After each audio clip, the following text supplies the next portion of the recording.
E vem conferir a crítica do filme Um Maluco no Golfe 2.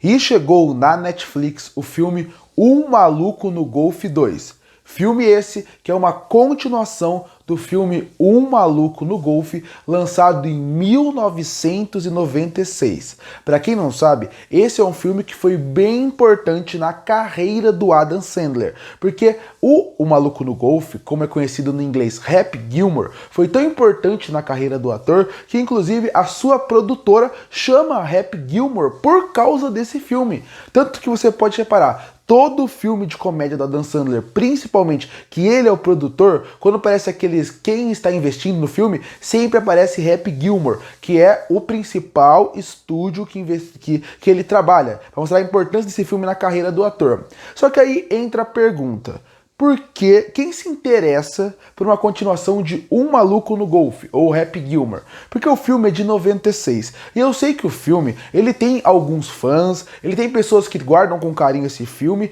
e inclusive eu reassisti ele recentemente e eu não achei ele um filme ruim. Eu lembrava com mais carinho na minha cabeça, mas mesmo assim ele continua gerando um entretenimento. Mas ele não tem fãs o suficiente para merecer uma continuação. Então eu fico pensando, quem queria Um Maluco no Golfe 2? Quem pensou, nossa, eu queria ter uma continuação? Eu acredito que ninguém pensou muito nisso. Já para Netflix, faz total sentido ter Um Maluco no Golfe 2, porque ele é um catálogo de streaming, então ele precisa sempre que novos conteúdos originais entrem na plataforma, para sempre precisar que novos assinantes queiram entrar na sua plataforma. Então você pega um filme que é considerado um grande filme dos anos 90 de comédia, e você pega um grande ator da sua história como um todo, que é o Adam Sandler. Você pode julgar se você gosta ou não das comédias do Adam Sandler, mas é inegável. Ele, como comediante, ele como ator, ele é um dos grandes, um dos mais comentados, todo mundo sabe quem é Adam Sandler. Então quando você pensa para Netflix, faz total sentido esse filme existir.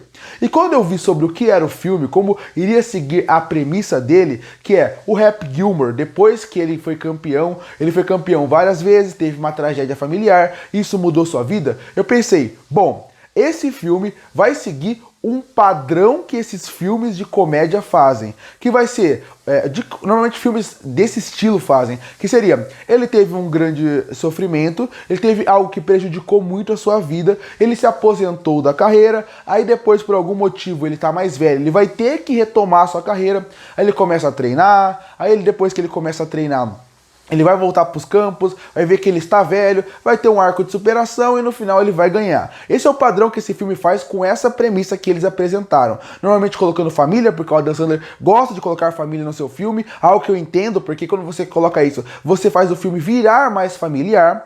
E no meio disso, o que ele faz? Ele coloca esse filme que tem seus pontos dramáticos bem estabelecidos, e a partir daí você vai colocando os pontos de comédia que o Adam Sandler gosta para o filme se tornar uma comédia. Esse é o padrão que eu esperava desse filme, mas ele foi o completo oposto. Inclusive, se ele seguisse esse padrão que eu falei, talvez o filme fosse até um pouco melhor, por causa que ele conseguiria seguir um padrão, seguir algo que já está feito, mas não. Parece que esse filme ele foi feito por duas pessoas diferentes. Uma pessoa que queria contar uma história parecida com uma comédia dos anos 2000, 2010, porque lembra muito os filmes de 2010 do Adam Sandler, como por exemplo Gente Grande, no estilo narrativo que ele faz, de misturar família e comédia exagerada, com uma comédia mais atual, que não é do Adam Sandler, essas comédias de hoje em dia que quer ser tudo possível para agradar uma nova geração. Então mistura muitos cortes rápidos, piadas secas, piadas que não funcionam, exageradas, mas com muita coisa na tela para tentar prender um público mais jovem. E essas duas narrativas em nenhum momento se encontram. E essa narrativa em nenhum momento acabam deixando o filme ruim. Na verdade, foi torturante assistir O Maluco no Golfe 2.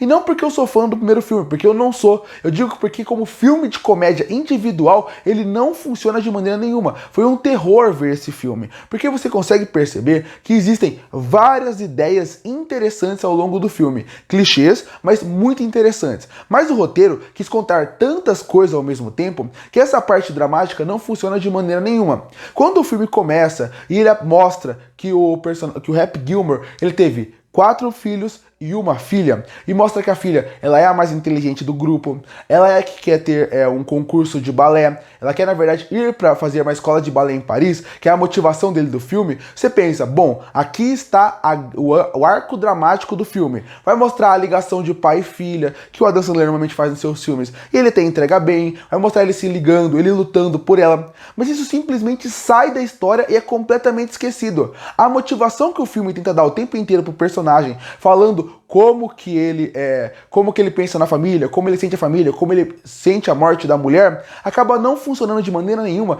porque o filme não deixa a gente sentir isso. O filme quer mostrar tanta coisa ao mesmo tempo, que a família é tão jogada de lado que ele aparece em pontos específicos, e você não sente aquele arco dramático ser trabalhado ao longo do filme em momento nenhum. Então o arco dramático, que é o principal, ele é muito furado. E olha, é um arco que já foi feito nos cinemas várias e várias vezes, inclusive o próprio Adam Sandler já fez em outros filmes esses arcos dramáticos de família de forma melhor. Aqui não funciona de maneira nenhuma, porque os personagens da família são insuportáveis, e aqui é pra ser interessante que a filha não tem carisma porque não tem tempo de fazer coisas em tela. Mas por que o arco da família foi jogado de lado? Porque entra no que eu falei, o filme queria contar muitas coisas ao mesmo tempo, e querendo contar muitas coisas ao mesmo tempo, ele acabou se perdendo nisso. Porque quando você pensa porque entra outra discussão interessante que o filme poderia apresentar, que é, quando o Happy Gilmore apareceu, ele revolucionou o golfe. Ele revolucionou o golfe pela forma diferente que ele jogava. Hoje em dia, uma nova geração quer pegar isso e transformar o golfe numa coisa mais atual.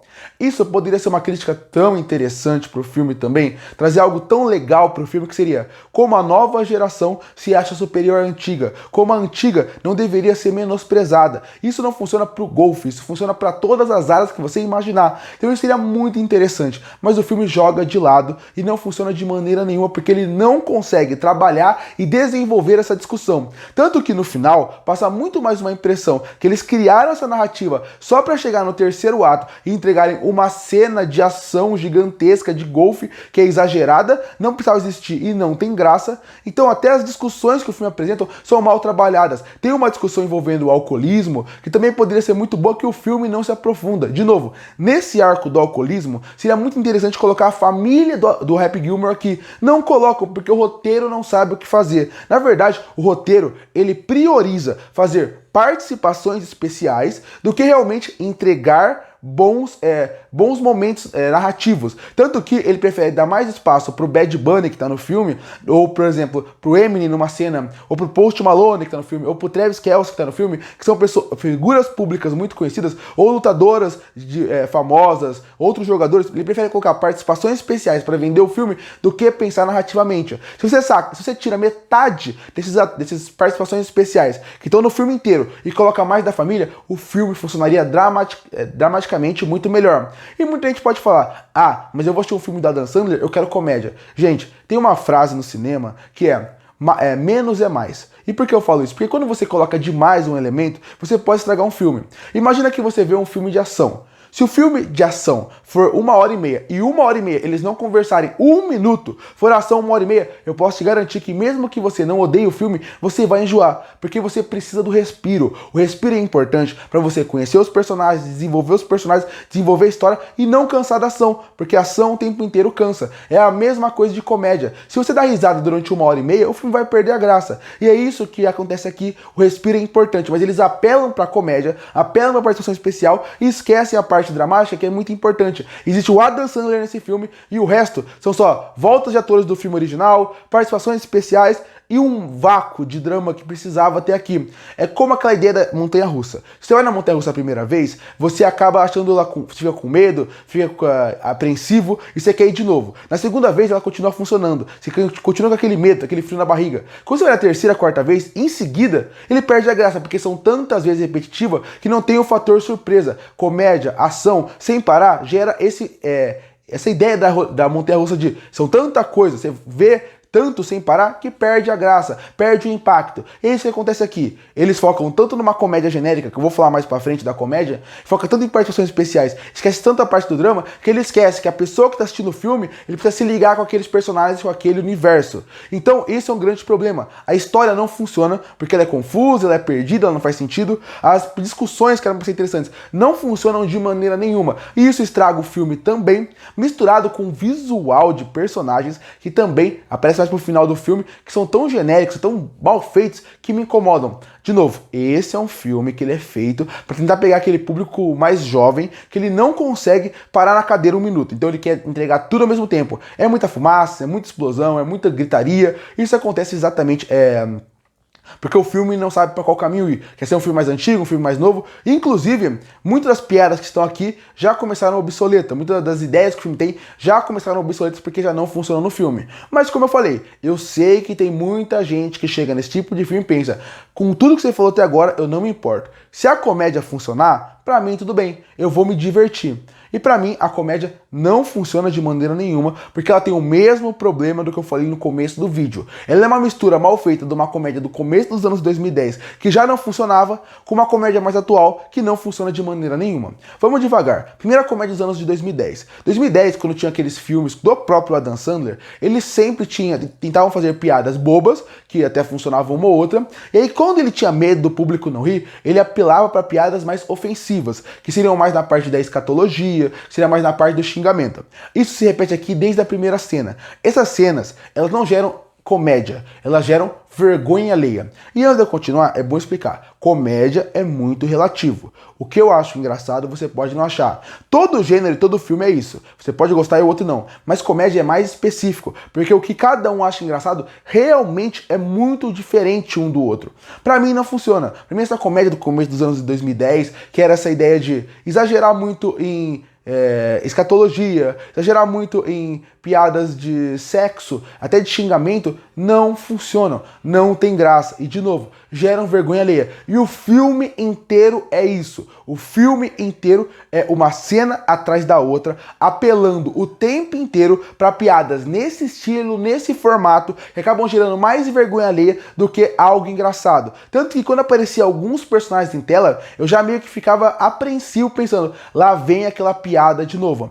Sem contar aquelas piadas que são completamente sem graças, envolvendo luta, ação, que envolve os filhos do Adam Sandler, que não faz sentido nenhum. Elas vêm do nada, elas não fazem sentido e elas não têm graça. Até piadas meio envolvendo morte aqui também não funcionam. E a gente vai para piadas mais novas. As piadas mais novas, que envolvem os filmes mais novos desse estilo de comédia, envolvem muito tentar pegar o público mais jovem. E então o que eles fazem? São piadas que tem muito exagero de câmera, muito exagero de rapidez para como vai fazer, com algo que vai ter uma punchline muito rápido, e isso, sabe o que acaba acontecendo? Acaba não gerando graça. Isso aí vai ser mais relativo, talvez um público mais jovem goste, mas pra mim não funciona também, porque ele parece que vem de outro filme. Parece que até a metade do filme tem um estilo de comédia, um estilo de história, e na segunda metade é outro público que fez. Parece que são dois roteiristas diferentes, e são dois roteiristas ruins, porque nenhum dos dois funcionam. E a comédia acaba sofrendo muito com isso, porque a comédia não funciona de maneira nenhuma. Eu não dei uma risada no filme. Eu não achei uma sequência engraçada,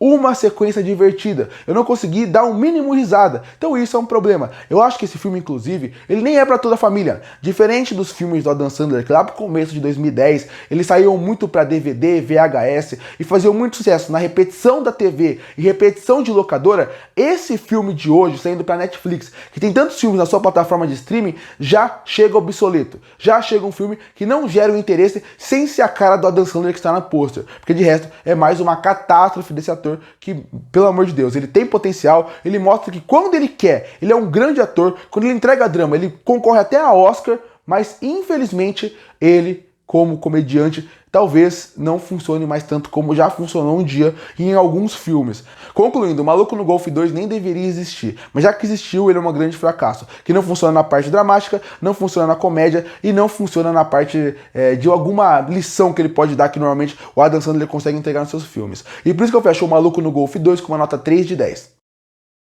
Curte pra fortalecer o canal, se inscreve para não perder os próximos vídeos. E aí, o que acha de Um Maluco no Golf 2? Comenta aqui embaixo. Eu volto no próximo vídeo.